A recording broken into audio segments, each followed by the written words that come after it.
తెలంగాణలో సింగరేణిపై పొలిటికల్ సిగపట్లు రచ్చరేపుతున్నాయి. గనుల్లో జరిగిన అవినీతి బయటకు తీయాలంటూ ఒకవైపు ప్రధాన పార్టీల మధ్య లేఖాస్త్రాలు నడుస్తుంటే మరొకవైపు నేతల మధ్య మాటల మంటలు సెగలు రేపుతున్నాయి. వెరసి రాష్ట్ర రాజకీయం మరింతగా వేడెక్కుతోంది. ఇంతకీ ఈ అంశంలో తేలాల్సిందేంటి, తేల్చాల్సింది ఎవరు?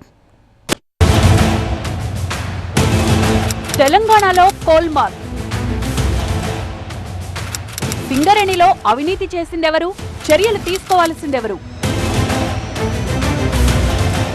ఓవైపు లేఖలు, మరోవైపు మాటల మంటలు. తెలంగాణ రాజకీయం మరోసారి సింగరేణి చుట్టూ తిరుగుతోంది. నేతల మధ్య లేఖలతో మొదలైన రచ్చ మాటల తూటాలు పేల్చుకునేదాకా వచ్చింది. అసలు ఈ వ్యవహారంలో ఎవరిది అవినీతి, ఎవరు తేల్చాల్సింది అనే అంశం కీలకంగా మారింది. జూన్ 5న బీఆర్ఎస్ వర్కింగ్ ప్రెసిడెంట్ కేటీఆర్ కేంద్ర మంత్రి కిషన్ రెడ్డికి రాసిన లేఖతో మొదలైన వివాదం కంటిన్యూ అవుతోంది. సింగరేణిలో జరిగిన 1600 కోట్ల భారీ కుంభకోణంపై వెంటనే విచారణ జరపాలని లేఖలో కిషన్ రెడ్డిని డిమాండ్ చేసిన కేటీఆర్ సుమారు 40 లక్షల టన్నుల బొగ్గు ఎలా మాయమైందో తేల్చాలి అన్నారు.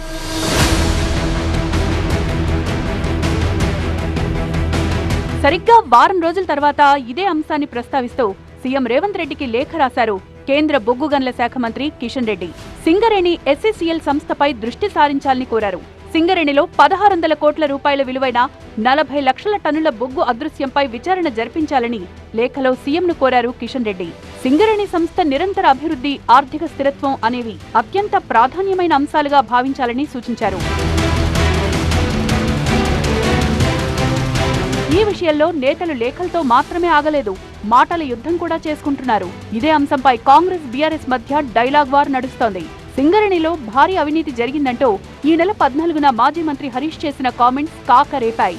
జైపూర్ పవర్ ప్లాంట్ కు రాష్ట్ర ప్రభుత్వం ఆమోదం చేసిందా లేదా, డిపిఆర్ అప్రూవ్ అయిందా లేదా చెప్పు బట్టి గారు.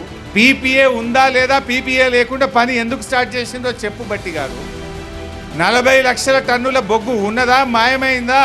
ఇద్దరం కలిసి పోదాం బట్టి గారు. నిజంగా బొగ్గు ఉంటే చూపి, నేను సారీ చెప్తా.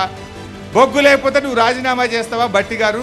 తయారున్నావా అంటే సపోర్ట్ చేస్తలేడు, దాని మీద చెప్తలేడు. నేను సూటి ప్రశ్నలు వేస్తాను, దేనికి సమాధానం వస్తలేదు. కానీ నన్ను 4 కేసులు పెడుతున్నారు. అడగంగానే నా మీద ఒక ఈడ కూడా బాగా పెడుతున్నట్టు నా మీద కూడా పెడుతున్నారు. హరీష్ ఆరోపణలకు డిప్యూటీ సీఎం భట్టి విక్రమార్క అదే స్థాయిలో కౌంటర్ ఇచ్చారు.